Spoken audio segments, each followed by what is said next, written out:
I'm interested in what rights are missing. There are 75 laws inside of Israel that discriminate against Palestinians. I'll give you absentee law is one of them. What is the absentee law? Okay, this is you can Google this, Jerome. A law that does not get you your land back, although you're a full citizen of Israel, because Israel took it. Okay, Basically says that as long as you can prevent Palestinians from reaching their land for 3 years, the state can take it away. No, people who are Israelis. Exactly. I know you guys love that. Exactly. You know, if you live to I will do on some viewpoint. I know you're. Oh, guys, you're so easy. No, I'm talking about full Palestinians who have Israeli citizenship, like they still cannot get their land back. Okay, I don't know the details, but that is very common. People in some countries have lost land and they are getting No, it's not. That doesn't mean that they are apartheid. When you have the paper, and you call yourself a democratic country, that does not go as they expect. What is the paper? Who has given that? That you own the fucking land. That is your. Are you referring to something before 48? Yeah, because you know history does not start in 48.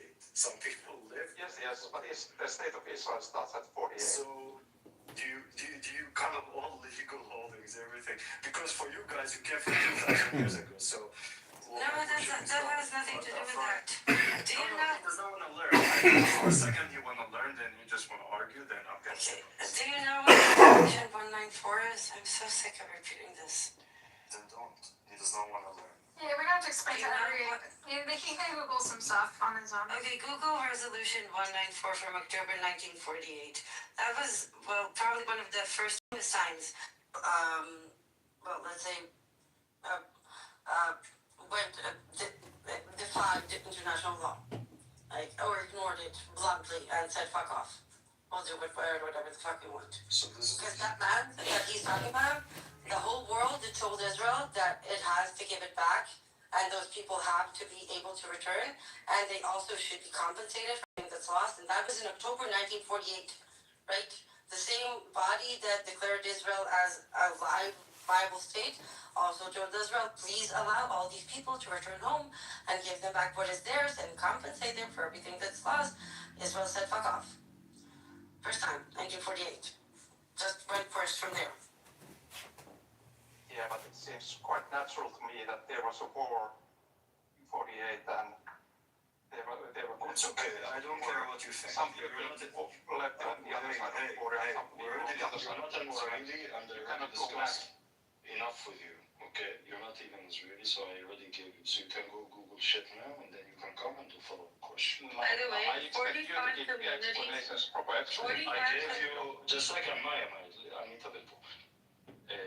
Listen, you asked a question about something you don't know. I explained one. Then I asked you a follow-up question. Do you want? And you said, okay, can you explain? Then. Okay, you don't answer yet. You just want to debate for the sake of debate. You don't have to educate me. I'm okay with the fact that I don't know everything about Israel and Palestine. Okay, so I was expecting you to know how the apartheid is valid. I just told you that you cannot get your land back, dumb fuck. What does that mean? If you're a Arab, That's one detail, and that doesn't tell me that there's apartheid. That's one example, dumb fuck. I mean, just what about the West Bank? Okay, those are people that also live on the land and have different rights. I don't want to listen. This is what Israelis want to do. Oh, but listen, might be an apartheid there, but inside of Israel, no. He's not Israeli. He's just a rando guy. No, I know, but all Israel shit. Inside of Israel shit. In the West Bank is shittier. In Gaza is way shittier. No, I'm not letting. No, inside of Israel it's a fucking apartheid because you cannot get your land back, although you have the right. I mean, you go to court and they look at the law and they say absentee law. Oh, Arab, he cannot get his land. That's a fucking apartheid. When you cannot buy a land in a house in a specific community because their community acceptance rules, that's a fucking apartheid. There's 75 laws. Don't fuck, go read them, then come back. Next time, do not open a can of worms. My fucking head. I put down Juho down in the comments a link to a report from B'Tselem called "Divide and Conquer." That report is very good at breaking down why it's an apartheid state between the river and the sea, and it breaks down the different types of apartheid, whether it's 48, East Jerusalem. If you were more of an audio person, you can go to my Twitter feed. There's a 3-hour space with B'Tselem's spokesperson, Saeed Mikheli. She breaks it down on the interview. But it's important to understand because just because apartheid manifests in different ways doesn't mean that it doesn't exist. Because the bottom line is, everywhere you look between the river and the sea, Jews are privileged over everybody else, and that is the most basic, pure form of apartheid. And that is why we say it's apartheid between the river and the sea, because Jews are always privileged. Sometimes more, sometimes less, but always privileged. Are you saying that there's apartheid against Israeli citizens or apartheid against the Palestinians in the... There is apartheid and inequality towards anybody that is not Jewish. And it can be worse in some places, it's not as bad in other places, but Jews are always privileged over everybody else. It doesn't matter if it's Palestinian, Muslim, Christian, Samaritans, even Jews suffer from the same thing. The point is that the Jew is... Sorry, in Israel proper, yeah. The Jew is the privileged one, always. You can come close, you can be a Druze serving in the army, and you will come close to the status of a Jew, but you will never be as privileged as a Jew, and that applies everywhere between the river and the sea. River and sea is different from Israel. Juho, how about we go around? I feel like we need to clear the air. I think everyone should say a little bit about you. I don't think I've met you, Juho. I don't know, Mr. Roger, you're from the West Bank, right? Mr. Roger?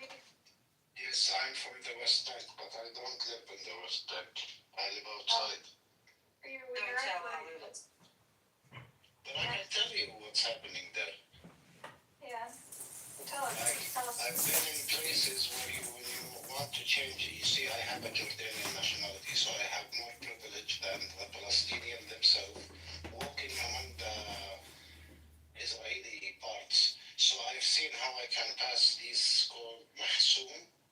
And there is that, it looks like dawn because I work in this industry where you put cows on a certain track and it's all full of iron so they don't get distracted. I've seen that place that Palestinians go through and it's really fucked up and humiliating method, making people working in these metal cages just to pass to go to work. What do you call that? It literally looks like you're changing location between a high controlled prison to a heaven, because I've seen when I passed by the Palestinian territory and went to your land, I've seen heaven. I've seen the difference in the streets, the difference in the building, even in the cars.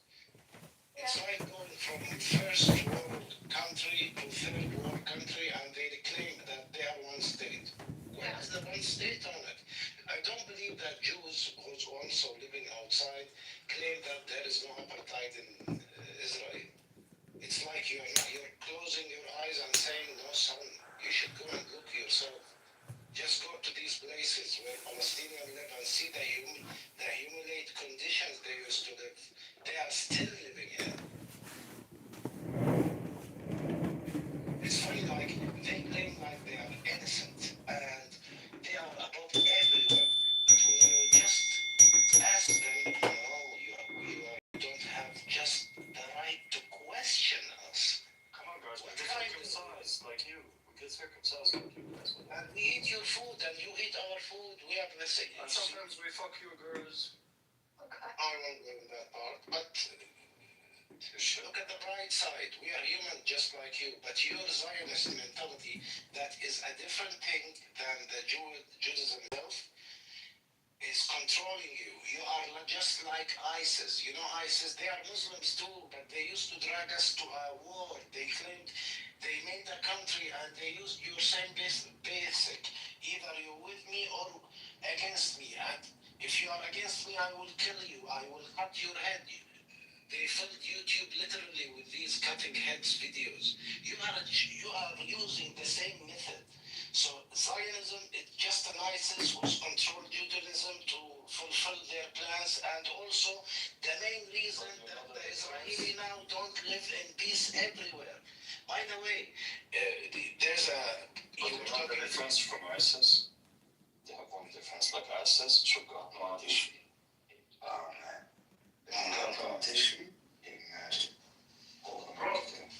Look at the front side. They were talking earlier what destroyed the Jew peace in the whole world.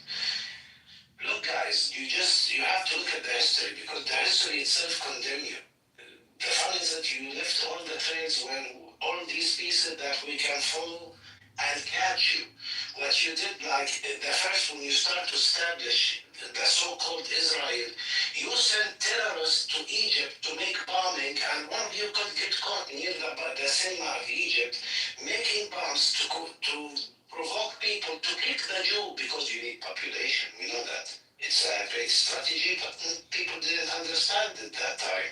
You made that problems. Even in Iraq, you start making these countries. Yeah, everyone knows you're the one who made, and nowadays, after you destroyed your good reputation, yeah, they destroyed now their reputation and they lost, after 7 October, everyone dreams become a Jew because everything will open for you.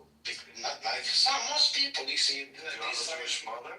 No way. I'm talking about the people. You see, if you look at Mel Gibson, bro, he just made a movie. They buried him. That Jesus Christ movie. They are the one who control media. Have you seen Superman movie? All right. We're running a little out of topic here.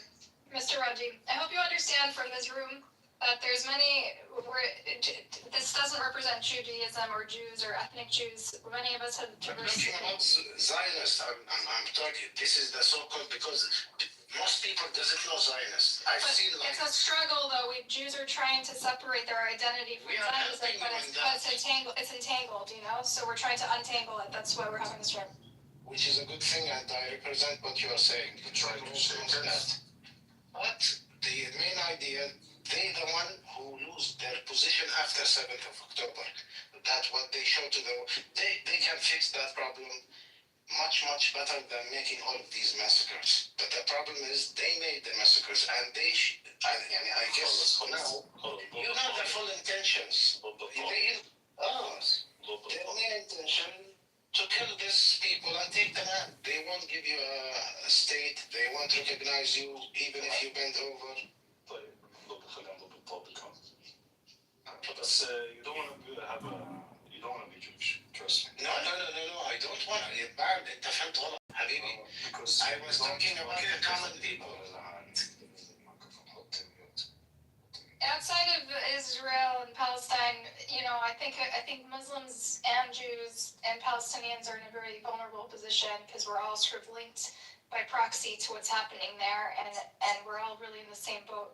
So I think that the experience is a little different for those of us in the diaspora. We're forced to confront this, and it's not really a great position to be in. So this is why everyone's having sort of a collective identity crisis, even though the stakes are less high for us, but everyone's trying to figure out what it means to be a Jew, a Palestinian American. I think you guys should double down. Not double down Zionism, double down Jewish identity. You just don't leave it for them. Don't leave it for them to claim. It's no, I am Jewish and fuck you. Yeah. Leaving it is no, I need to get into, even if you go in front of these white nationalists, use them to some kind of start bubbling. No, I'm Jewish, I'm proud, and fuck you, and you don't represent what God said. Just saying that David Netanyahu is Jewish, and he defined what's Jewish and what's not, is a piece of shit. So I think all this kind of Jewish diaspora, but also, you have to understand, in Israel, Judaism is not the sacred thing. This is not the one thing they uphold, their religion is the IDF. We can trash Judaism all day long. Most of them wouldn't give a fine fuck. But you say one wrong thing about the IDF and they all lose their shit. It was never about Judaism. Ever. The IDF represent a great symbol in their head, by the way. I This call is it why the when you say anything about it, you just touch a very delicate nerve for them. بلجيكي This is صح انت بلجيكي؟ أنا مش من مواليد الأردن فما عشت هاي أردني فلسطيني بس ربنا عفاك لا تخلص. يا آسف معلش. actually We have Mr. Daniel, Raji. who's an Israeli, Mr. Raji, who's a Palestinian, West Banker, Jew, is not Jewish, not an Israeli. Fire is Palestinian too. Fire is a Palestinian from where? Oh, you are? I didn't know that, Fayed. No, I'm Iraqi. Oh, sorry. Yeah, that's fine. We're all Palestinians. No, we're not. So you're in Iraqi. Oh, come on. Like you have Alavis and things. She even sounds a little bit like Nada, right? And her voice sounds a little bit like Nada's voice. I think we're So if Caleb is a Palestinian too, or Jew? No, it's a Caleb is a Jewish liberal. Israeli. He likes to get He's American. I don't know. He's claims Israeliness. Buttercup, there are people asking for Mike and I don't know them, so I don't want to just... Who? Let's see. The music guy is a troll that just records rooms. I don't see anyone with a hand up. There was some Ellie Rezavi something. Ali Rezavi. I don't see him. You can just give him a mic. I don't care. Oh, Ali. Yeah, he's fine. You just invite people. It's up to you. I'm gonna leave soon anyway. I don't know what the rules are in these things. If they're shitty, I'll let you know. Daniel, I want to know, Daniel, you were in our room today and you were listening for a long time. I'm really curious to know what you learned, what was it like for you too, because I don't know if you ever had to experience like Israelis sitting down and having a proper conversation with a Palestinian the way you observed today. I was curious to know what you thought. I found it interesting that you basically were talking about the IDF and basically that anyone that joins the IDF is inherently a criminal, yet people that are working, it doesn't matter at what role you were talking about, and like even if they're like the doctors of the army, we're talking about the army, doesn't matter. Yeah, he was listening. And but now you are like talking about like this doctor and doing like the complete opposite. And again, to be honest, like I am trying to listen and understand. And it seems like if you don't inherently come with the belief of the narrative, like you don't provide like, you know, the title was Chazon of like, I don't remember exactly what it was about, like, and I was really hoping to hear something that is not, again, accusations, they are the victim, like this, they are the bad ones, they are the good ones, and it's like no plan, no really like something that is realistic. It seems like keeping this alive But is the thing, the thing is that keeping the cause alive. Remind me if I'm wrong. I was speaking in the space today, right? yes. Yeah. Daniel? I was in the space speaking, right? I don't Below is his name. think that I heard Yeah, you. you heard He it. was his first. Did I curse in that space, Daniel? I don't think that I heard You you. did. He was there. You just don't I recognize was him. the one. Tequila Macho be I was the one. I was the one who was making that point that everyone who's joined the army is complicit. It was me.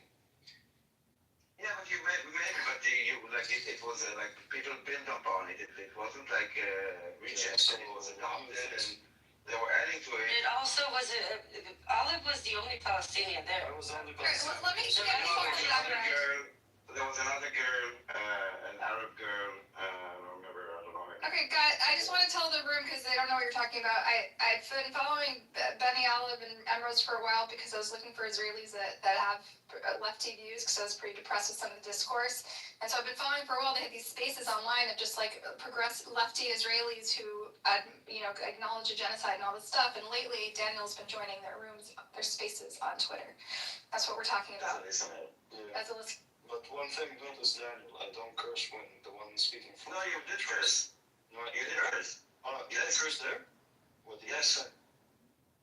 Not at them, at us again, even without us being there.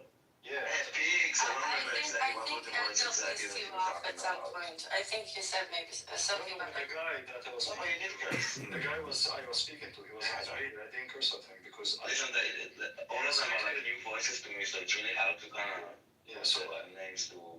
so he was speaking to me with respect, meaning he did not. And he wasn't an anti-Zionist, by the way. He was not. He was a Zionist, but like. No, I think it was about you talking about about either Zionists or soldiers. But do you remember how that conversation started? No. No? No. Would you like to be reminded? Yeah, why don't you recap the conversation for those of us who weren't there or don't understand Hebrew enough to understand fully? But basically, it was about basically the idea was, but the idea inherently is bad and commit crime. So like you need to accept this narrative to follow the law. Yes. And then basically you build up to that anyone that joins this is a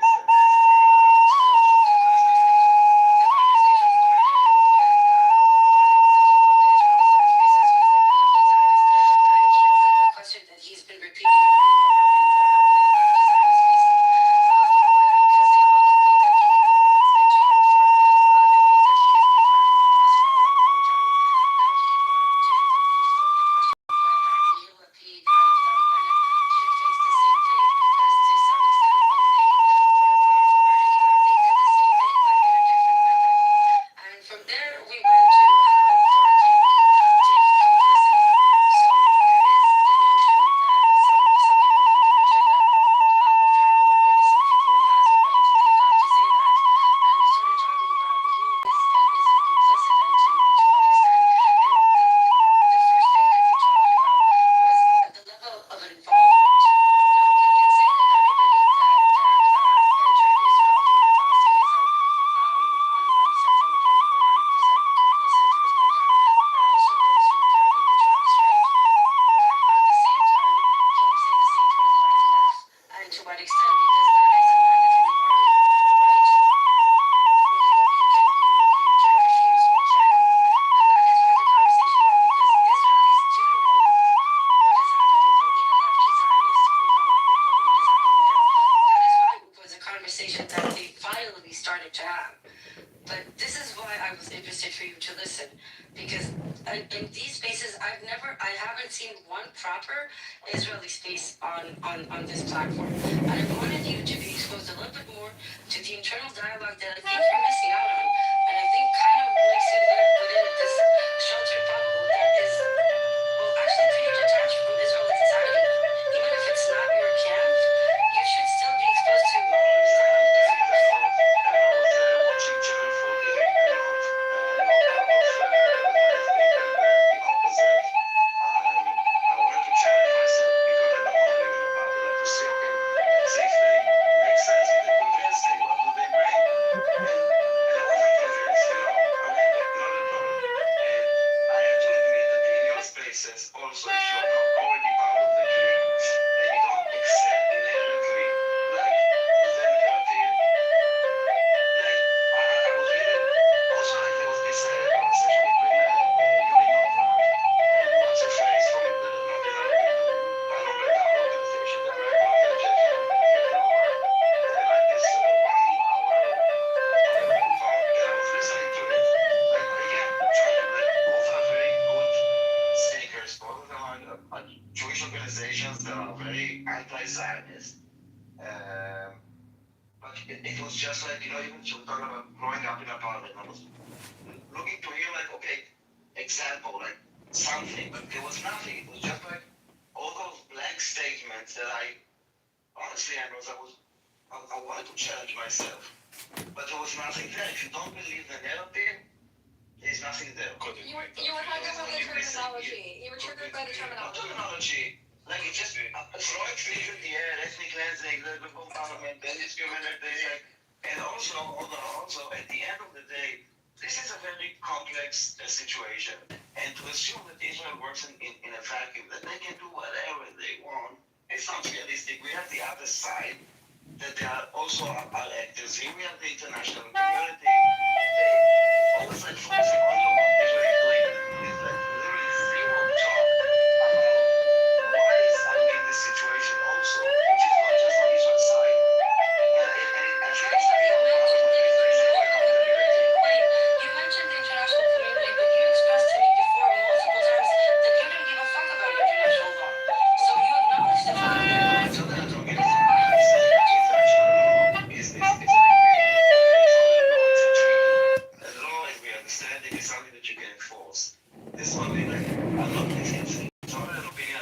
specific international law. In general, if you don't enforce a law, it's not really a law. It's an agreement. It's a treaty. Not all countries go to all laws. So and not any UN resolution is a UN is an international law.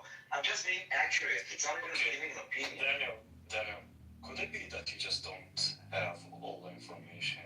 And I'm sorry, the intelligence to discuss. So when you go into this conversation, you feel that maybe I'm not intelligent and I don't know enough about the topic. Yeah, maybe. So some people think they like physics. Or maybe really like even now, your comeback is an insult. It's not like when you're trying to convince me. Because if I don't believe the narrative, then there is nothing to be based on.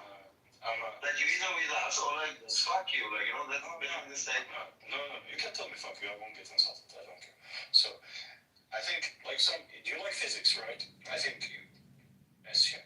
I didn't say fuck you. I said that basically the message I'm getting from you guys that either you accept our narrative to me or fuck you to me, not to you.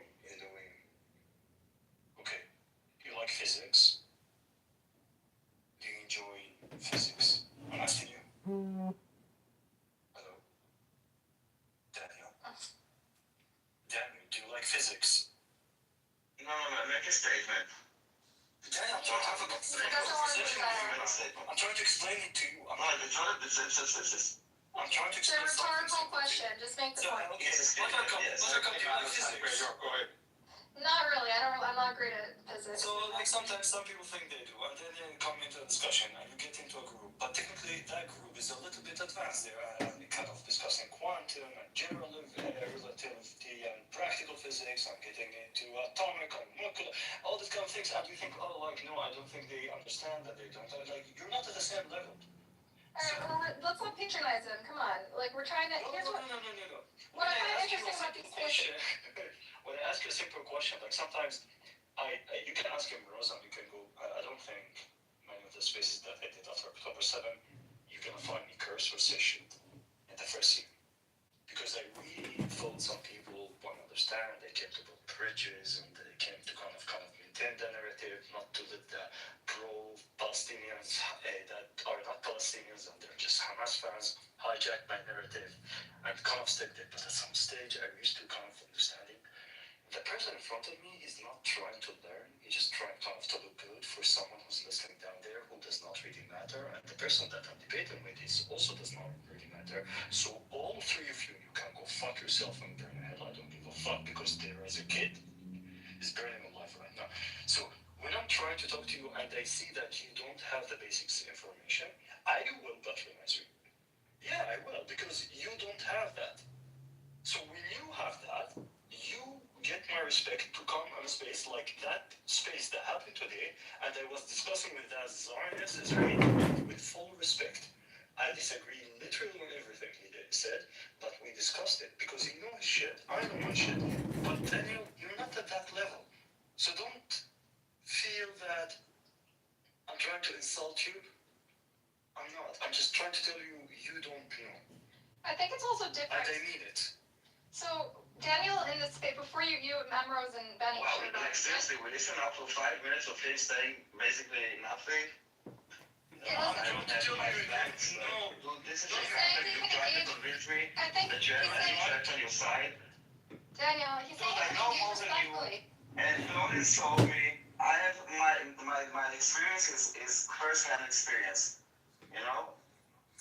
Yes, but it seems I should be everybody that I know, including that I know right now in the IDF group. I don't get my question like you from Al Jazeera. And listen, I literally now listen to you 5 minutes to speak about absolutely nothing.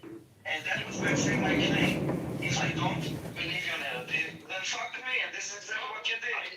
You have nothing to say, so for 5 minutes you were thinking about something, saying I don't know the facts, but basically nothing. Listen, let me give you both a compliment. Does anyone challenge me or just insult?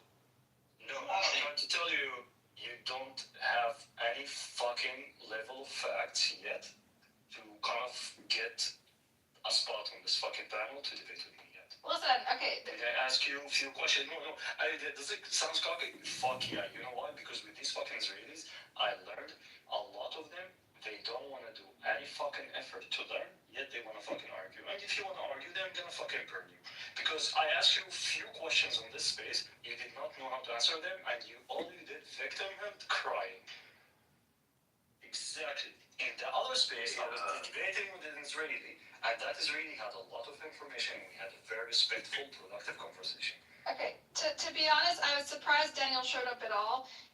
Usually Daniel's on the defensive. He's like on a Hasbara mission, and he's very worried about how these arguments reflect on Israel and the state. But when he talks to you and Emrose, I see a different type of Daniel who's actually, it lands different when it comes from you guys. And so I think honestly, like Daniel, the fact that he spent multiple days sitting in those rooms of Israelis, of the internal conversation among Israelis, where you don't have to worry about public opinion and the international community, I thought it was very revealing and beautiful, and I hope that you guys get to have more dialogues.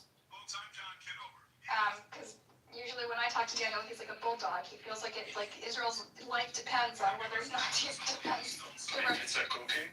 Okay, he gets a cookie for sitting. Yeah, scripting. Good luck. Go ahead, Daniel. I'm sorry.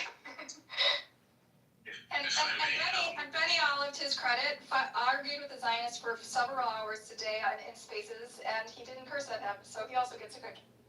Thank you.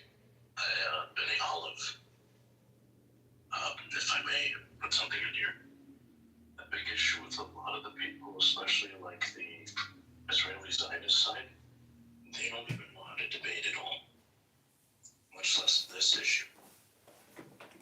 It's always, they're always going to resort to, or almost always going to resort to fallacious reasoning. Who are you, Mandalore? I don't know you.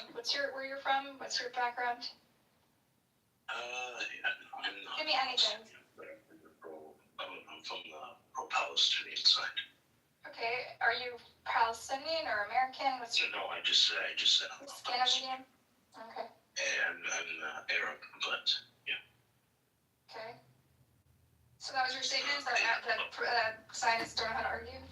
No, I can. Well, at least a lot of the Israeli ones, just from a point of moral logic. Based on what? Based on people you met on Clubhouse?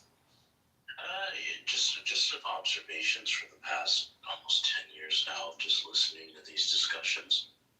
Mm-hmm. But unfortunately, a lot of people from the pro-Palestinian side as well, they don't, not always, but they're not also the best at really. They're not informed. People are not informed. Yeah. Or people sometimes repeat what they hear on TV because they want to sound smart.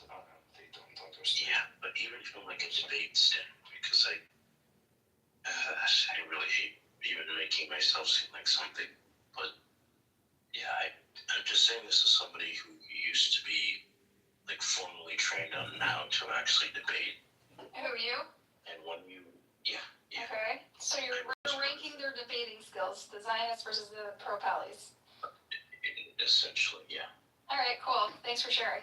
But it's something else that I wanted to mention is that it's honestly, oftentimes I've noticed there seems to be a lot of intellectual dishonesty.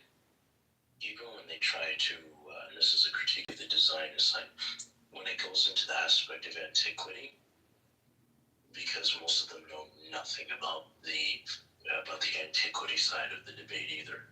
Okay. They'll try to make the claim that. I think you made your point. You made your point. I think.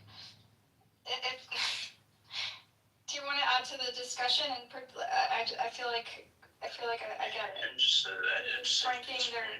this point, it would just be if they're not capable of being intellectually being intellectually honest, then I don't see any point in like literally endorsing them or holding them. There's no point in even engaging. hosting them. Okay. Yeah, that's All right. So our point was there are some Zionists that are able to engage intellectually, and some are not. Some of them have trouble. There's the cognitive dissonance. All right, Ali, did you want to say something? You came up, and Edward's another Palestinian American from Bethlehem. Edward's here. Hey, Edward. Yeah. But I keep calling it your hometown, but I've been to Edward's birth town. Yeah, that's true. I was actually here, listening for a while. I just came back, and I did want to just mention that the debates are great.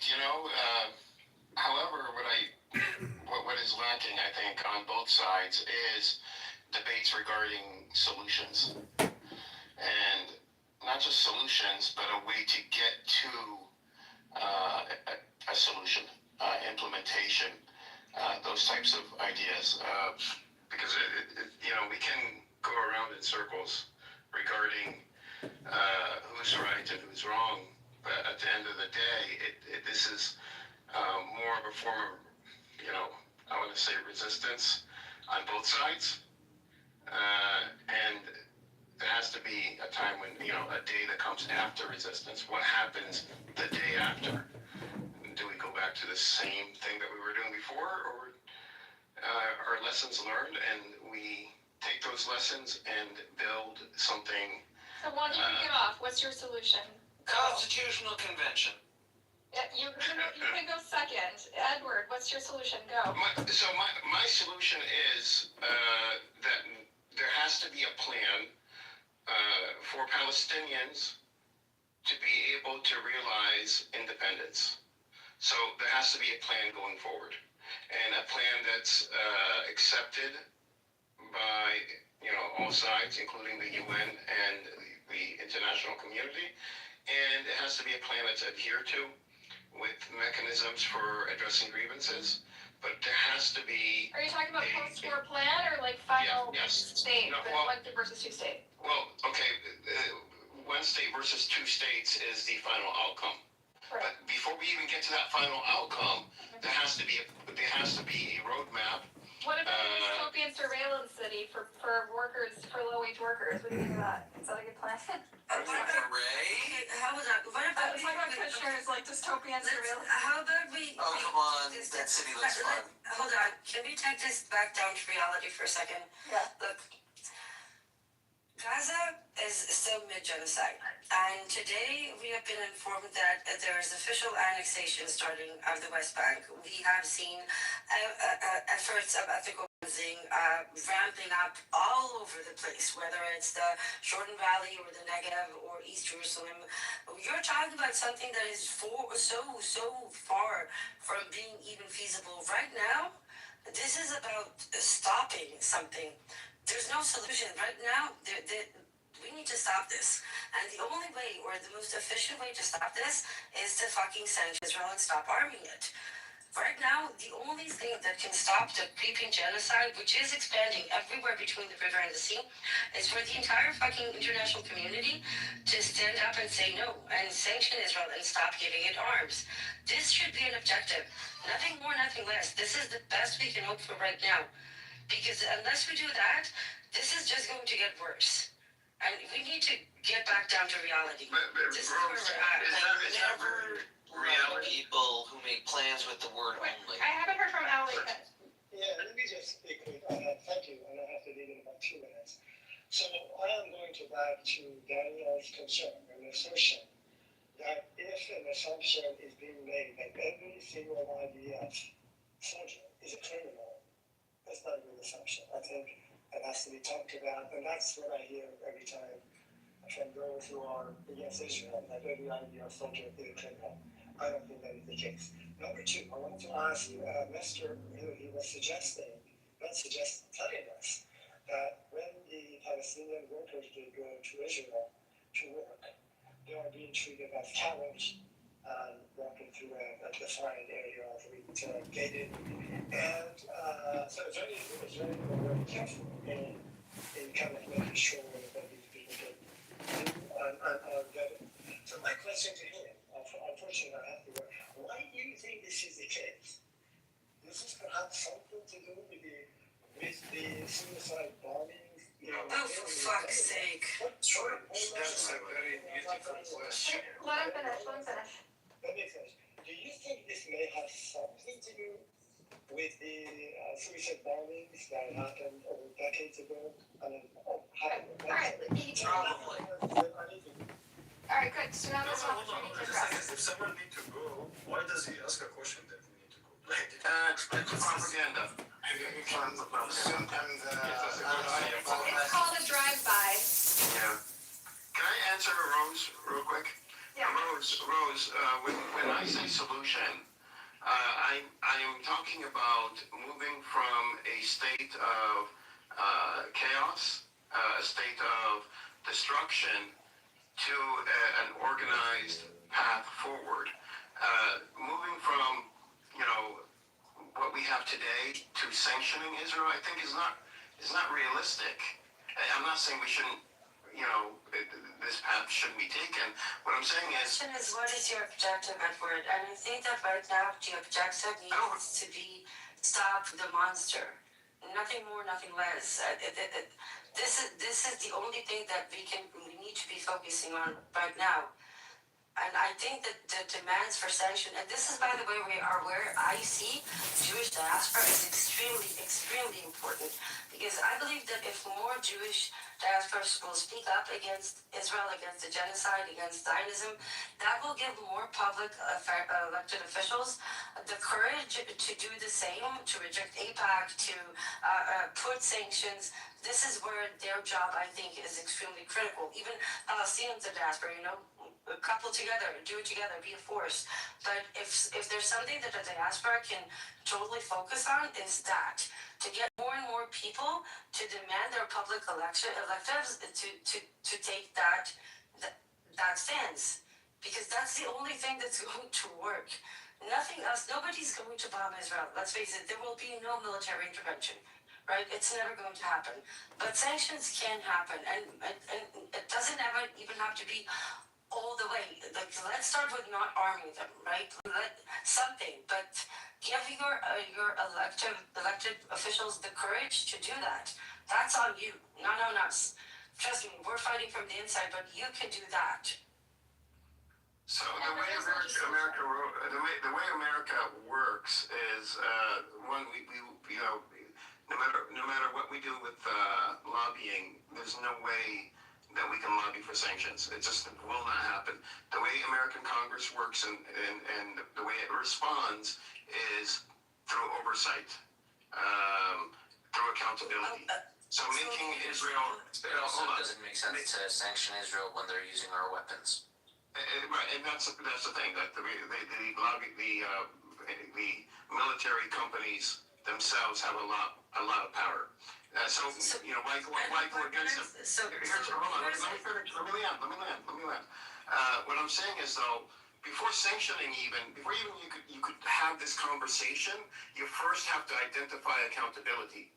And that's where the diaspora can come in and do a lot of damage to how Israel currently handles Palestinians in the West Bank and in Gaza.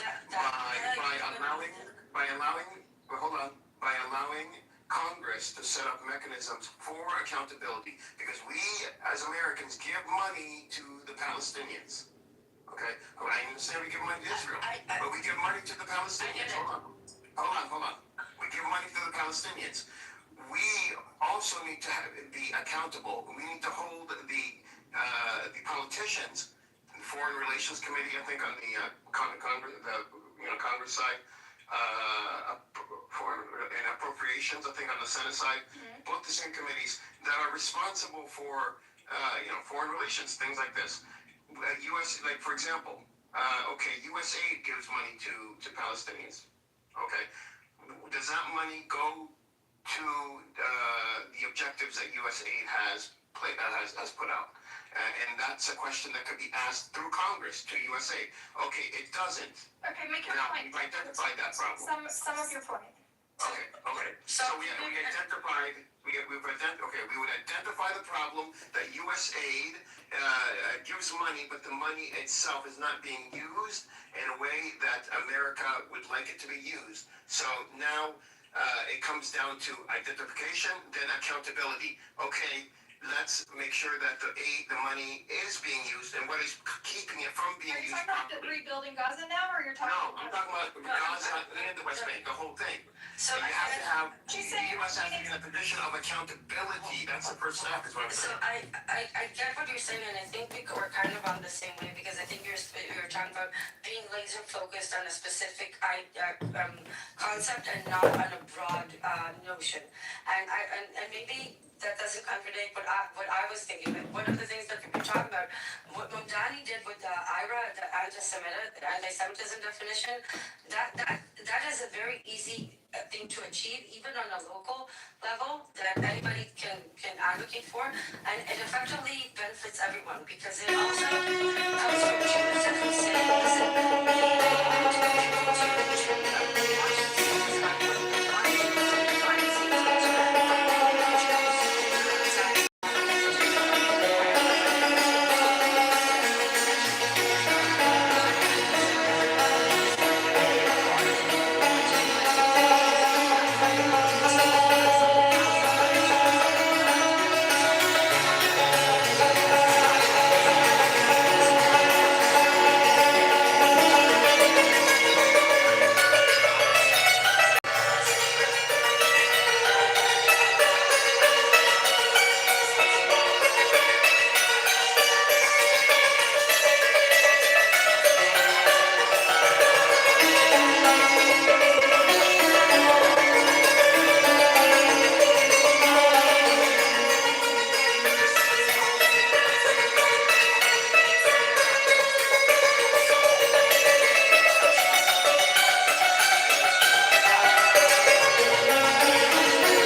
Palestinians asking that question, going to Congress and then having a hearing of identifying the issues. And what that would essentially do is identify the issues that Israel, the roadblocks that Israel has put up so that Palestinians cannot have elections.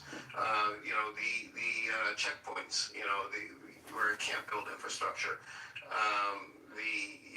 All these things that Palestinians need to build a state, or even just not even build a state. We're not even talking about this. Just to be able to live, and for American money to be used successfully, and optimize the use of American money. This is done not just in the West Bank. It's done anywhere in the world. And people do ask these questions, and once they do, it becomes solidified in Congress and part of the discourse. And now you are essentially going after the mechanism of occupation without attacking Israel. And it's a safe path for politicians, and it's a path that I think would get results on the ground for Palestinians. Yeah. So, and that is just one way. And I'm not saying, Rose, your way, we should not do. I think it's a yes and. We need more pressure on our electeds to do right. Yes. Yeah.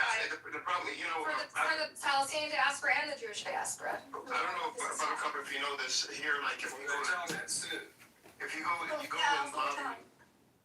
to lobby in DC, because I've done lobbying in DC, Yeah. You can't ask for major major issues up front, because then you get labeled as a maximalist, and then nobody will talk to you. I think there's J Street and other there's a robust Jewish infrastructure that tries to be a check on like the AIPAC and the sort of right wing interest groups. And I think they're trying to be a more vocal voice, which in the internal Jewish community, I think we should be a little more maximalist, because the things that the influence of AIPAC wheels is really destructive. But I hear what you're saying, Edward. I think you need to have like a really clear, actionable demand when you talk to politicians. Yeah, just accountability and just being able to have from like our perspective, Edward, like I signed up for If Not Now and these like Jewish protest groups that advocate for specific legislation to stop funding bombs, right? To stop funding weaponry and military aid in Israel. And there is legislation that a lot of Jewish politicians have already signed on to, right? That's an actionable thing. We can all sign a petition that says ask senior local elected official to sign on to this bill to try to get it moving in Congress. So we're talking about two different things here. You're talking about mass, I guess, I don't want to say protest, like mass involvement. Advocacy, but at a large scale. So the more people you have involved, the powerful that group is, or that voice is, right? Which is normal and perfectly logical. What I'm talking about actually is minimal. You don't need a lot of voices. You just need constituents in, I don't know, like 10 or 20 different districts around the country. These districts are where these foreign relations committees, the politicians are from, and you speak to one of them, and you just have one of them write a letter to the various agencies, asking them what are the issues, when it comes to the Palestinians building government, what are the issues? Okay, Edward, but you know what happens when you write a letter to an agency? It gets basically an intern that files it among all the other people who wrote a similar letter. No, not if it's coming from not if it's coming from a foreign relations committee member. No, the procedure is that they generally have 90 days to respond to that letter and respond to it very, very well and in detail. And then the second letter that's sent out then is, okay, now give us, if the objectives are not being met, what is keeping the objectives from being met? And that's when you start exposing the occupation to the politicians. But no, I understand what he's saying. But when it comes to... Do you participate in are there advocacy organizations doing what you're describing? Because I'm sure there's already infrastructure in place. No, nobody's doing this on either side. You're meaning Palestinians or... there are many advocacy orgs across America that are advocating for an end to the genocide and for an end to the funding of military aid. Through protests, yes. A variety of things, through legislation that have advanced in Congress. So when I was a part of talking to politicians and talking to these committee members. When I was in DC, and when I was a part of passing the bill to ensure that electric cars all make a sound in the U.S. Yeah. That was passed, and I think it was enacted in 2017 or 18. That was passed. That was passed because we strategically went to the right politicians and brought in people from constituents from their district. So it wasn't a mass movement. We also partnered with other nonprofits that are, like, for example, that represent senior citizens. Not major nonprofits, but large enough. And we spoke to these very specific politicians that were on these very specific automotive committees. Yeah. To get this bill passed. So minimalist. Okay. So I wanted I put a link in the chat, Edward. Blockthebombs.org is like basically the campaign to sign this bill that would end this $30 billion taxpayer-funded weapons that enable atrocities. And it already has like 60 signatures in Congress. But it's signed, it's supported by like a long list of advocacy organizations and nonprofits, including Center for Constitutional Rights, Adala, Jewish Voice for Peace, AJP, like does like a ton, right? If not now, Peace Action. These are all groups that are already, so I wonder if it makes sense to like participate in the activities and infrastructure that is already well established and very has had some victories already. You know what I mean? It's called Block the Bombs. No, there's nothing wrong with it. It's just there isn't an actual lobbyist group, for example, that specifically addresses the occupation and U.S. involvement in it in the U.S. Of course it does. All these groups do. No, they address it through like mass, bringing in multiple voices, mass constituents, and putting pressure. But to actually address it in terms of, accountability and having hearings on it, forming committees, that takes more finesse, and that takes people going down. And this isn't just me saying this. You can look up how nonprofit lobbyist groups work that don't have a lot of money, and you'll find that they are surprisingly I've been in government for effective. many years, Edward. I know how this works also. I know you know how it works because you've also been on the advocacy side. What I'm saying is, if you look at nonprofits that do not have a lot of money, so if you look at nonprofits, and this is important, if you look at nonprofits that have, across the U.S., that have worked with Congress to make change happen, you'll find that a lot of them have very little money, but they all go down, they call it the Hill Day, once a year. I'm assuming you've heard of this term. And they but they have a strategy in mind.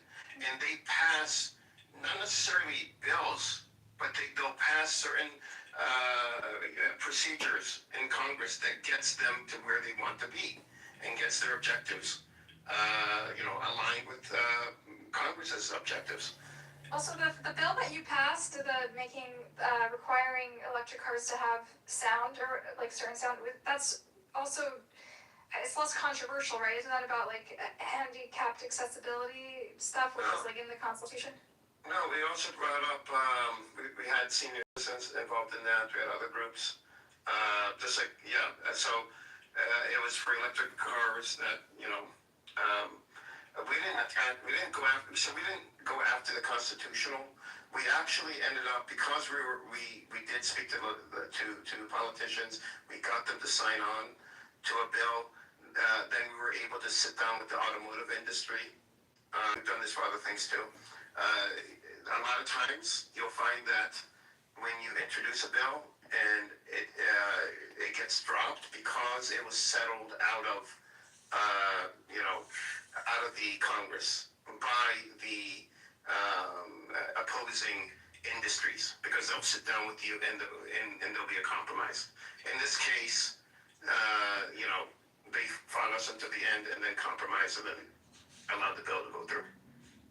But it took the people that are blind, and it took other disability groups, and it took senior citizen groups. It took multiple groups. Let's talk offline sometime and actually brainstorm our knowledge about advocacy and legislation and how we can put our weight behind anything to stop what's happening, because it's horrific. And we should definitely continue the conversation offline. And Rose, I wanted to warn you, when I first came on here, me and my Palestinian friend, a lot of people came after us, both on the Palestinian side and the pro-Israel side, on the Zionist side. And I think the Zionists are coming after you. They're making a lot of fake accounts with your name. They did it to me too, and so I would just... Somebody told me. What will they possibly do with it? They're gonna dox you. They're gonna dox your name. Dox you and then potentially... So here's what they did. They made 4 different buttercups, and one of them, they actually made an AI buttercup voice. They took my voice and ran it through AI. Did not happen in things. Oh, really? I was reported to them for being the first. Yeah. They claim they reported me to the Israeli... I have 2 EDM songs with my recording on them, multiple clips, a good amount of memes reviews, and the last time I counted, 34 spaces open but my name in the title. So and my wedding pictures were already posted on X before. So You should have commented and be like, "This is so romantic. I forgot all about this. Thank you for reminding me." aww. But I just have to be honest with the self-esteem over like this feels my holiday. Oh, really? Yeah, that's what I said. Emeralds comes from the streets of X. So I think Like debating you, Jones, but instead of debating on this kind of also shit designers, but like then debating like someone there of this, you know. I think also they take advantage of in America we don't have privacy laws, so when they dox us and they put all our information online. I'm just gonna say this Benny guy here cornered John Spencer on his face for 20 minutes and grilled him to the point where he admitted that he has conflict of interest when it comes to being paid by food party members. Can we play that recording in one of these rooms someday? That would be so fun. Yes. To do a listening party. There's somebody made a whole video. Well, I'd be interested to, Buttercup, to join your conversation if ever you guys are willing. Yeah. I've been in politics back in my day for a while, and it's very encouraging to hear you talk like this. I was disheartened for my time, and I had to resign from elected positions, and there was big things that happened in my particular case. But I mean, even the foreign relations, like Edward, I don't know how.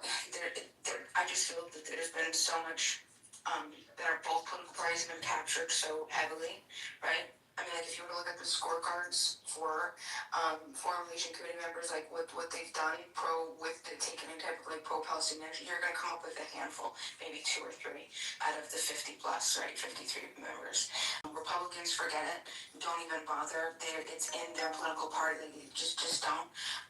So I mean, but anyway, it's good to hear the encouraging side. And to hear. Jewish too? Am I Jewish? No. Okay.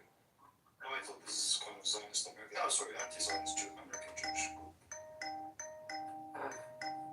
No, we have both kinds of people in here. But yeah, definitely. The more the merrier. What is it called on the Senate side, the foreign relations? It's on the tip of my tongue. Do you remember? The Committee of Foreign Relations or something, right? Yeah, there's one for the Congress. There's the other one for the Senate, though. Yeah. Never mind. I'll look it up. It's driving me crazy. Buttercup, I sent you a message. Can you check it, please? Yes. How come you never sent me not one single message, Freya? Not one. Because you're not following me back. Really? Oh, I'm sorry. Really? It's been months, yeah. Oh, I'm very lazy. I'll go right now. I'll send you a message. Don't worry. Jesus Christ. Thank you. I don't know what to Thank say. God. Back to him. Sick body. Should I ignore him? Sal unblock. Sal All right, unblock. Freya. Jesus, okay, Auntie. Can I just ignore him? Yeah, No, you know me. I'll deal with it. Okay. Wait, tell Illumi to come up. Illumi, come up. Palestine, you too. Illumi, come on up. We want to hear from you. Yeah, Cynic. Oh, and Amos wants to come up. Hey, Amos. Oh my God, almost. It's not Friday. Kabbalah, what's up? I miss Friday. It's not. Over here.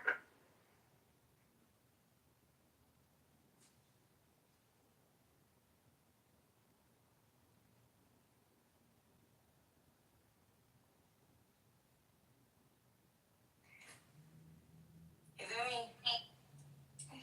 It's okay. Cynic, what are you doing? Where is he? I should see him here now.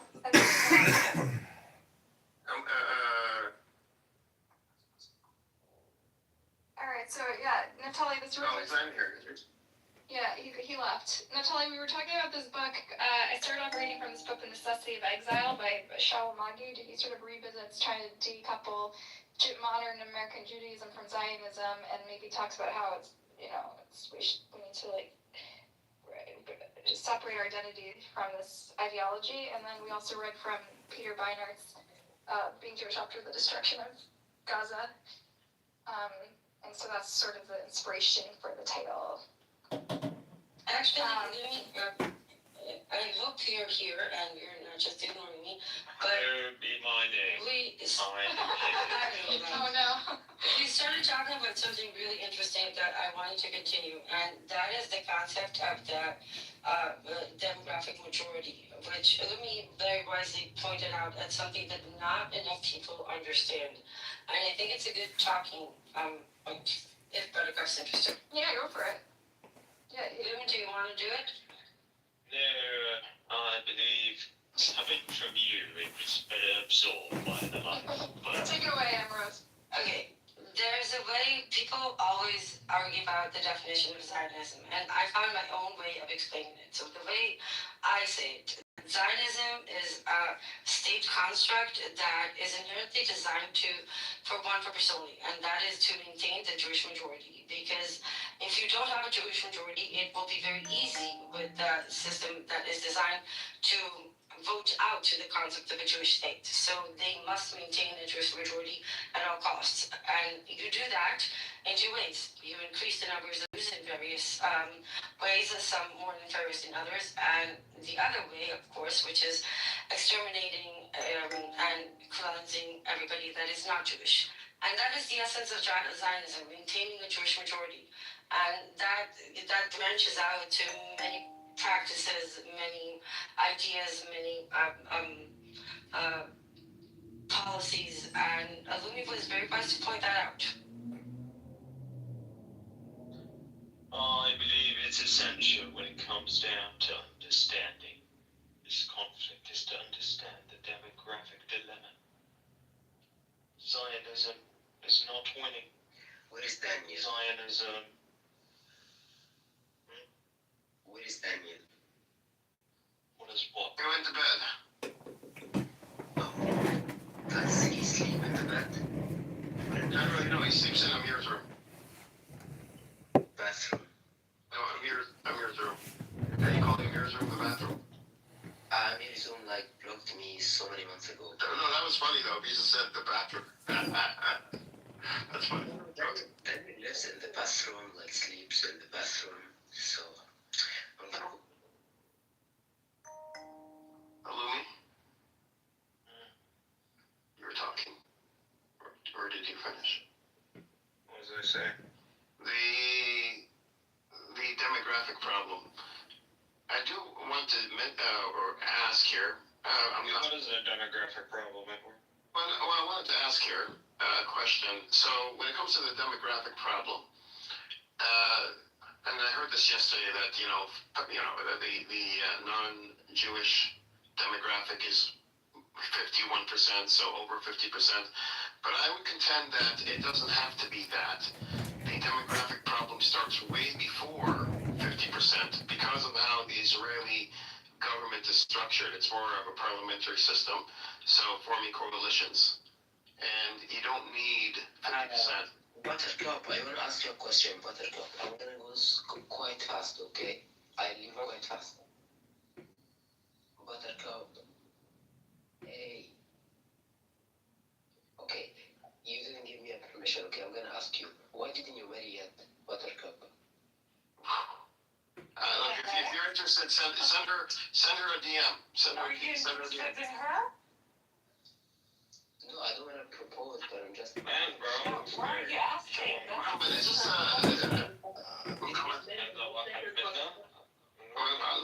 فكر مجنون من ناصر. محمد انت منين؟ أنا من مصر فاير. هو واضح يعني اللهجة. Where's he from? مصري جدا. Yeah, the crazy one, like I just said. طب محمد ليش هالسؤال يعني هذا السؤال غريب؟ No, I asked her so many times before. Why didn't you? Are you interested? Do you want to date her? No, I don't want. When I missed it, I went out. What did he say? He was asking why aren't you married until now? Who, me? Yeah, Muhammad was asking. Why are you single? You know, it beats me. I asked the same question. Actually, guys, I gotta jump off. I'm gonna make Faya and Edward mod. Lumi could be mod too. I gotta go. Feel free to keep the party going. This was really cool and constructive. Thank you, Emrose and Beniala, for joining. It's always just a gift to have you guys. and it was a really, really productive conversation with you all. Before you go, Take care, Buttercup. Muhammad Ikhlas. I mean, you're always. محمد راحت روح جاي. How do you say go chase after her? Wait, why did she left? I left for 2 seconds. What happened? Nothing. She had to go. Oh, okay. It was a graceful exit, not a abrupt rage quitting exit. She had to go. I'm sure she'll be back on. Alright, I'm gonna say, you all need our Lord Jesus. You all need to be cleansed via baptism of fire. I guess Ace used to be like an admin in the newsroom. For Muhammad perhaps She purged still is. baptism of fire. She's still. Oh. It just. مالك مش عم بعضك يلا ايش في؟ Why are you asking me that question? You're too crazy because you're crazy? مالك مش عم بعضك يلا. Are you high? أنا شو أنت مالك بيا بقى؟ أنت شو بك يا محمد؟ أنت مالك بيا بقى؟ هايبر والله يا فايب. أنت منين يا فايب؟ Where you from? أنت شنو؟ هايبر؟ إيش صنف الحشيش اللي ضربه اليوم وجاي؟ وين الحشيش؟ محمد شيل البذر يا محمد. محمد أكل اليوم مش مصري والمش ريحته واصلة لهون. ما هيك محمد؟ أنت منين يا فايب؟ مش مهم. Where you from? عربي يا محمد. Muhammad from Egypt. Can I ask you a question? No, you can't. I'm going to ask you. How come Egyptians can't cook? I cook. So, how come you can't cook well? بلاش يجيب لك المدام بعدين يا. The worst food in the whole Arab world is Egyptian Muhammad. The best setup is Egyptian setup. The best fun art is Egyptian. Yeah, no, Egyptian they have a very good culture. يا محمد بس خلوا الأكل عنا احنا. Yeah, exactly. Leave the cooking to those that can cook. That's a good idea. ما في زي المصريين. We need to tell the Lebanese, leave the dancing to those that can dance. That too. You're from Lebanon? No. Best dancers are Syrians, I think. Yeah, I think so too. Yeah. أنت يا محمد مالك مش متجوز؟ ليش أنت سنجل يعني؟ I'm divorced. Oh, I'm divorced. Oh, no surprise. كمان طلق. طلقك؟ ليه طلقك؟ طلقك. Why'd you get your arm? لا حول الله يا رب. ايه محمد بعد شو بتقلنا؟ أنا محمد لا حول. يا زوي. هتروح ايه؟ أبغى الحلال عند الله الطلاق يا محمد. رايح فين يا محمد؟ ما احنا مسليين وياك. رجعها يا محمد.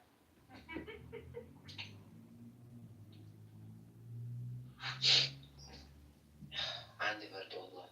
سلامتك. اعملي لي ليمون يا فايب بعد إذنك. حدا يعمل لي ليمون. ليمونادة. أنت يا فايب اعملي لي. لا أنا ما أقدرش. ليه؟ عندي إيد واحدة بس. بعد الشر.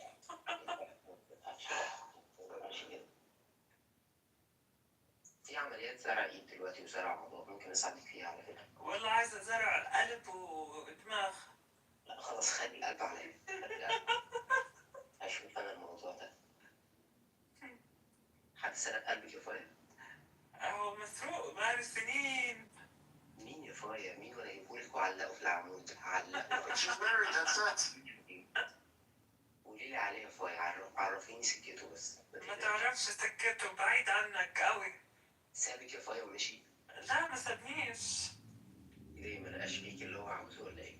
لا خلينا مسطولة يا محمد. He might hang you on some pole too, you know. First thing you mention is poles, hanging on poles. سابك ليه يا فوي؟ ما سابنيش. You remember him, Zainab? The crazy guy from Egypt? No, I have no idea. Usually people like that don't leave much of an impression on me, so I'm sure it's not memorable. Yeah. Yeah. ليه يا فوي سابك ليه؟ انت اللي سبتيه؟ مش هتكلم. Yeah, it's all the kid is sticking the head up. زوجتك راحت فين؟ طلقت يا محمد. زوجتي مش عاوزاني، قلت لها خلاص نتطلق مفيش مشكلة. أنا مكتوب عندي بالتقرير نطت من الدور الرابع، حصل إيه يا باشا؟ مواضع ازاي، وقلت لها خلاص يا حبيبتي نسيب بعض مفيش مشكلة. وبقول لك طب كان القرار متفق عليه ولا من طرف واحد؟ انت سألت سؤال وانا جاوبتك، ما تخشش في تفاصيل بقى، ما تبقاش. أنت عمال بتسألها بالتفاصيل يا باشا وإحنا حابين بالتفاصيل يا ابني، قول لي إيه الموضوع؟ وبعدين ابنك في بطنك، انا مش بسألك انت ايه ده شوية. ما أنت شو قصتك اتزوجت على كلاب هاوس من قبل أنت؟ بعدك أهلي زوجوك يا أخي، مالك يلعن أبو القطعة اللي أنت فيها. يا جايب بانجو وبانجو مضروب مخلوط من حشري وكمان نتحمل زناختك. وين بتجيبوا هالعاهات هاي؟ انا كنت بقول عليه بس انا مش هرد عشان خاطرك يا فندم. لا خد راحتك، رد. انا ما بشتمش. هلا بتشتمش يعني، وليت بتشتم ليه اصلا؟ هو ما شتمش، هو شو بيهزر وياك. أنا بهز الورد بس عشان أشم ريحته يا محمد. مين يعني يا فوي عشان اللي ادبي عليه وتقولي ايه ده يا محمد؟ انت ايه ده يا محمد؟ ما ينفعش كده. عايزة تسمعيني وانا بشتم يا فوي؟ لا ما بدنا شتم ولا بدنا ولا شيء. ناخدها بس مزحة. هزار. انا كم سنة يا فوي؟ يا اخي انا متزوجة. هسا تريد احكي لك بالعراقي؟ انا متزوجة وما اريد ولا شيء. صاحبتي في الشركة عراقية والله، صاحبتي. والله؟ منين من العراق؟ اسمها شام، لا هي قاعدة في امريكا. ما شاء الله. انت بامريكا؟ Does she know that she's your girlfriend? قول يا برو. I just asked if the girl knows that she's your girlfriend. Doesn't know. She probably doesn't know. Why don't you tell everybody your thoughts on Saudi Arabia? I thought they were very enlightening. What thoughts you're about? What did you say when I first met you? Was it the Saudis or the Palestinians? Somebody was not. You were talking about how they're not educated. Oh, you still remember 6 months ago? I still remember. It's been a while. You have a good memory. I believe you know that's the only time I talk in a room. That wasn't in Amir's room. That was in my room, actually. You have a room? I mean, the temporary room. Sometimes I haven't held one in months, but that's when I first met you. So, what did you say that day? I don't remember. What was it about? Saudis? I don't remember the specific speech I told, basically. I'm not sure. But I said, you know, like, there is a problem between Saudi Arabia and Palestine, you know. That's all. But I'm not quite sure. I'm not confident of what I said. I don't remember. I remember yelling at you. You yelled at me? I guess I did. Good for you. I'm proud of you. Yeah, I'm proud of me too. Bro, I didn't yell. I didn't kick you out. I don't insult anyone. You did. What did I say? I don't remember, but you insulted something about low education. Arabs have. Bro, like you have a great memory. I don't remember. You. Yes, I would say that. They undereducated, lowly educated, to be honest.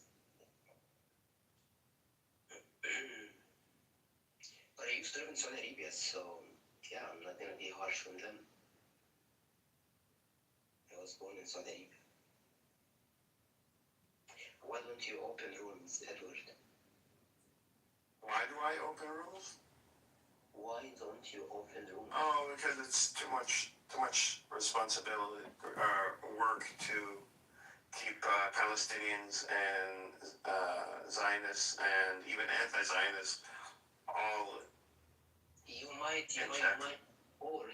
afford someone who's an idiot like Mister, someone that's gonna make it as a hassle. Muhammad, sorry على المقاطعة, guys. Amir just opened the room, so. Okay, invite me in. Okay, I'm leaving. Bye. Bye. Muhammad, if you're good, they might unblock you. Sorry?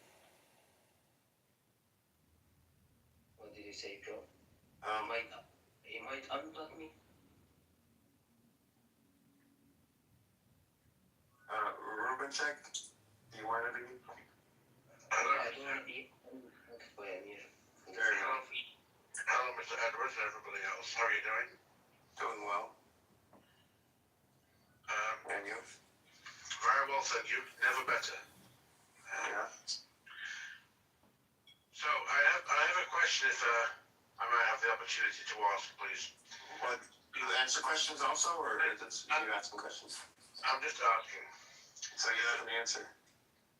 It depends what the question is. If somebody asks me a question that I might find challenging, I'll reply. I'm just kidding. I did. Buttercup, I thought you left. I know, I just checked. I was just driving by. Oh. I was just kidding. Yeah, I know, because I was leaving. No, Yeah, I'm here. there's no rules. Ruben, check. What's the question? I'm sure it's going to be highly enlightening. Go ahead. Well, if people in protest will be having the mod, I'll move to the audience. No, just go. Ask the question. Ask the question. He went down. He went away. Such. I was just kidding. You can be a mod. I don't care. I was just joking. You can be a mod. I was just fucking with you. I'll make you a mod again. See, that's how much I like you, Ruben Chick. Well, where are you from, Ruben Chick? Islamic, right? Buttercup, you went. Yes. Islamic ancestry? Buttercup, I wanted to ask you, okay, for a favor. A favor? Yeah. What's that? Yeah, someone is interested in you. No thanks.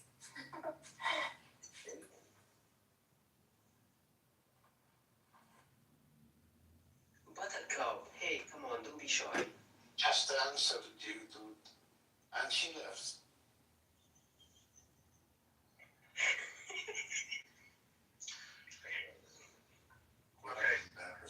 My questions are, does a person being a Zionist, does it make them a bad person?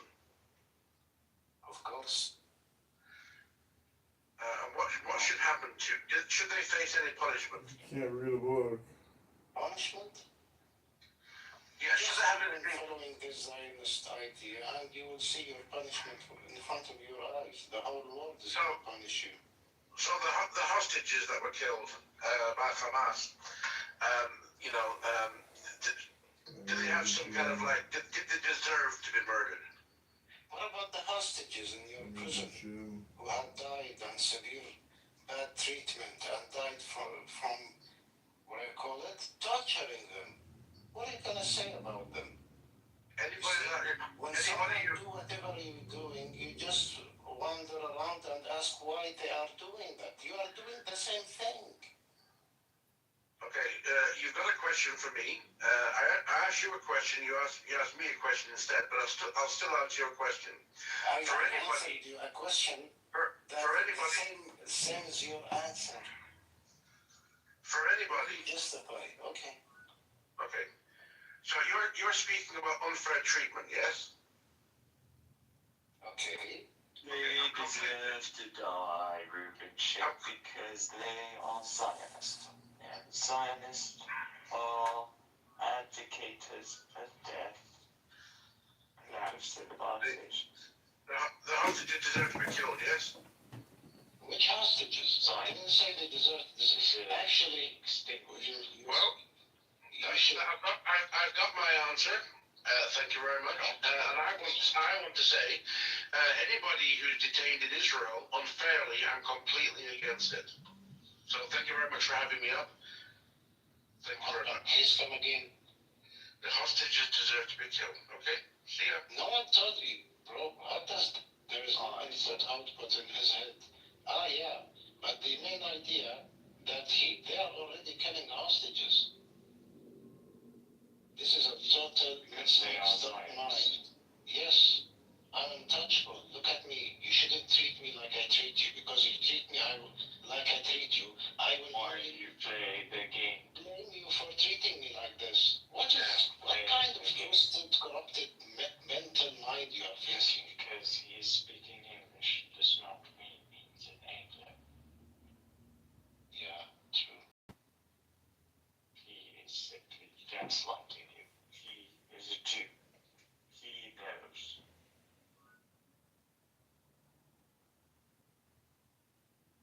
We do not speak to Jews the same way we speak to Gentiles.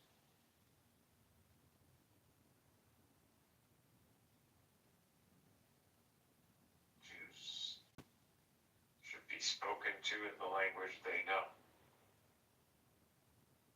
Torah. The Tanakh. No. That's fine. Make it good. Good answer. You should know. To me, you're a Zionist. You're gonna raise a child. You're gonna raise him to be a Zionist. You're creating a society that wants to wipe me out. You're Amalekites. What is the punishment for Amalekites? You wipe them out. The same way the Zionists came into this land is the treatment that they should receive, because that is the treatment that they have accepted. So they have legitimized this kind of tactic, this scurrying through the land and terrorizing and looting. So they want to do the old way. These are the old ways. That's fine. We can do the old ways. This is just the religious way of settling. They want to play a religious game. Play a religious game.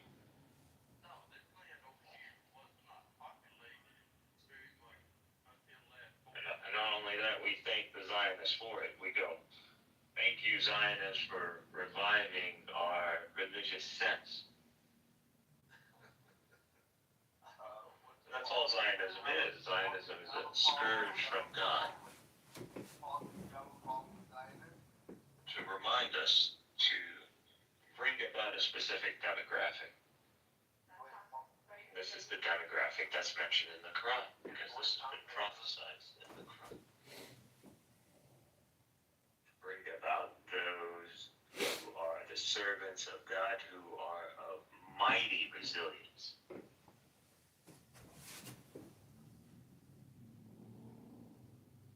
God's going to bring about Israel once again. That's what you're seeing, the rise of Israel. We Palestinians are Israel. Experiencing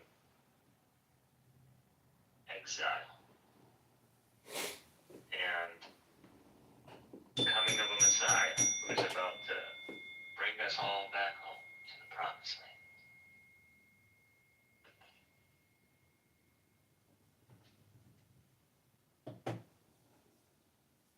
What happens when you go to the promised land? Well, the Amalekites are there, right? So you gotta fight the Amalekites. Just history repeating itself. So Mikhail claims that the Palestinians are the real Jews and they're the real Israel and they're rising up. Now, no one knows the ending, what happened really between Moses or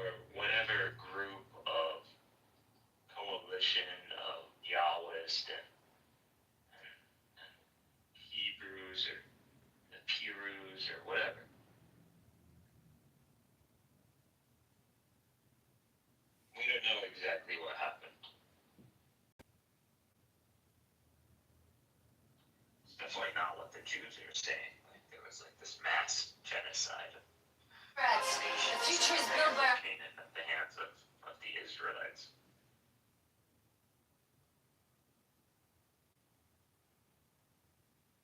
Now there are people who wanna, whatever led to that, they wanna bring it again. And there are people who wanna elevate humanity beyond this cycle. Like we wanna move on. Kingdom of God, right? The Jews are people who've gotten so accustomed to the reset, this continuous collapse of human civilization, that they like just started riding humanity. Like it was some sort of wave, like it was some sort of stock market. Oh, society forming over there. Let's go park right here, everybody. You know, seems like you guys got civilization building up here. Well, you know, we know a thing or two about that. You know, after all, God made us a nation, so we're all about nations, nation building. Well, let us do the. Let me take care of that for you. John, just relax and follow the watch.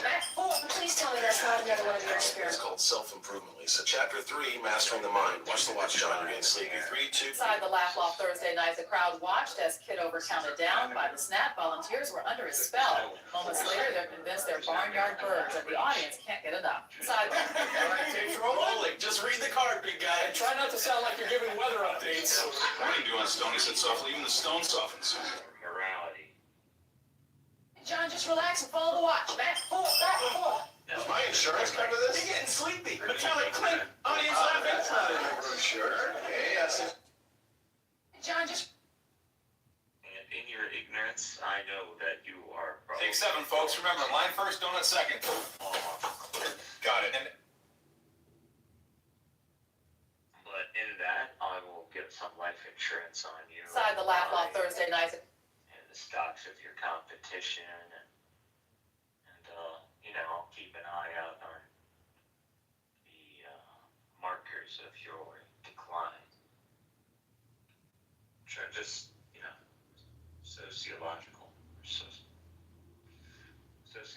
markers. And God already gave these markers Sodom and Gomorrah.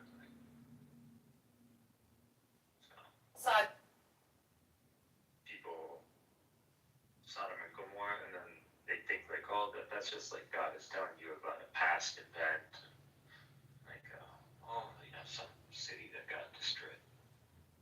If you look at it that way, it might not be wrong, but you gotta understand that these crimes that Sodom and Gomorrah are guilty of, if you check them out, you're gonna see homosexuality. You're gonna see human trafficking, because that's what they're doing. They want to kidnap the emissaries, the angels that came.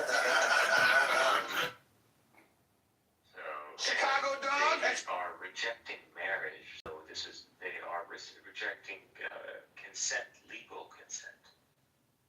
So this is through force, intimidation, strong mentality. Show you step by step how to turn a free AI app in your phone into real money. Sexual immorality, homosexuality, rejection of marriage, rejection of heterosexuality,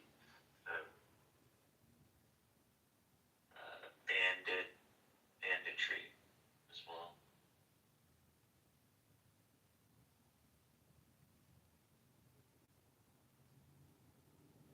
And just in general, national aggression.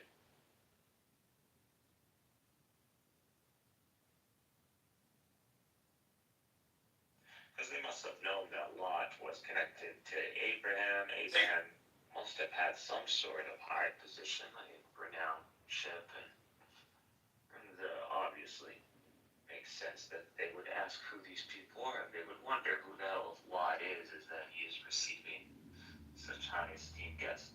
So they must know that Lot is of some status. So you could add one and one together. So you could see that a national level can develop. So betraying customs, norms, honor codes, stuff like that.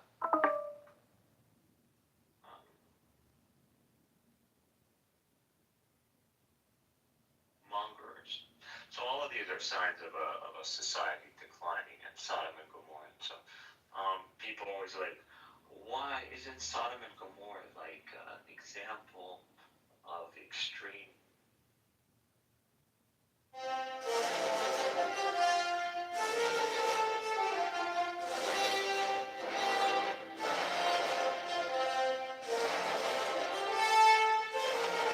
Alright, movie night, I've got the remote. As long as it's not another human documentary. Something with sparkles would be nice.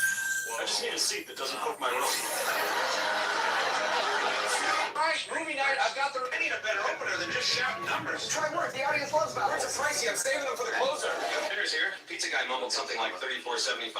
Those are damn another clear. Morning, Operation Sprinkles. Microphone safe in this powder donut. All I got. Good evening, I'm John Shimoni. And I'm also Dr. Washington. Please don't Johnson, Richard. Money for potholes. But you really I'm speaker, colleagues, and to the people watching at home. What exactly are you doing, man? I'm dialing the secret. I'll show you step by step how to turn Chicago dog, extra mustard, and one vote for Kitover. Coming right back. I told you, Buddy can't eat barbecue chips. Last time he tried, he burped. It's still showtime, Bobo. You ready to wow this crowd or what? Come on, let's roll it a downward dog. Start Engine just opened its latest funding round to it becomes accessible or available to the public. Hi, guys.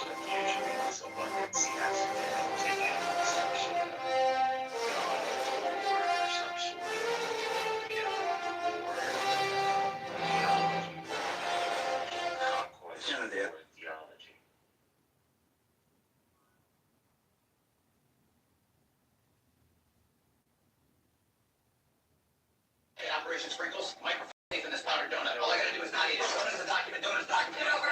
General wants the microphone. You're so safe and sound. Good. Oh no. Operation Sprinkles. Nations, eternal life, as in that they would survive beyond this kind of natural pattern. And proof that the covenant of Abraham is successful is the existence of nations that are his progeny, like mainly the Ishmaelites or the Arabs. Semites in general. So if you look at the Semitic entities or cultural identities or linguistic identities that survive.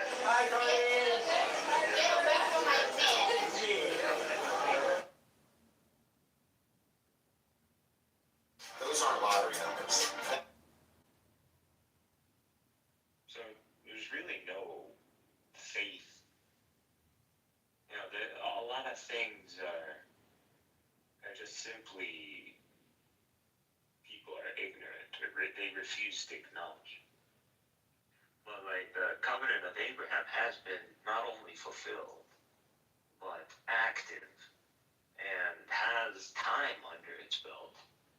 Has over 2,000 years under its belt.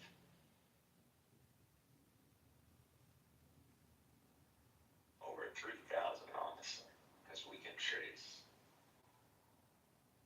Israel back that far.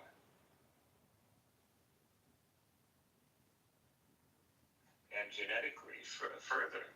So there's no doubt about it that there is a lineage and there is an establishment via lineage of a nation that has persisted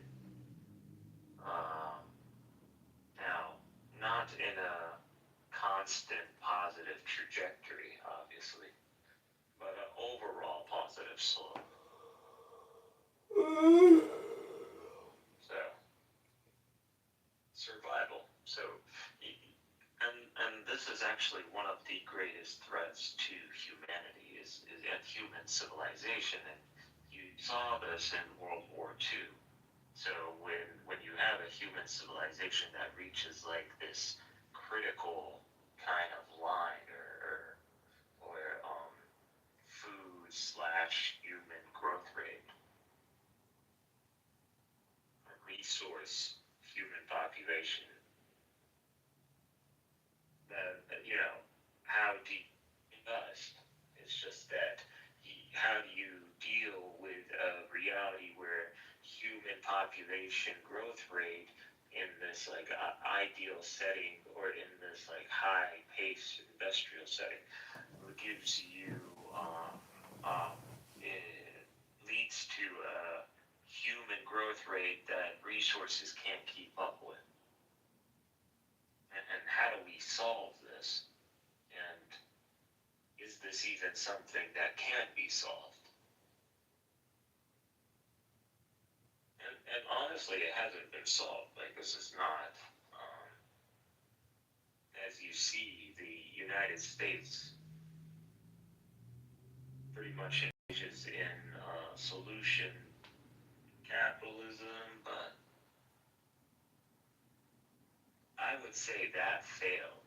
Like, people always look at America and then they go capitalism.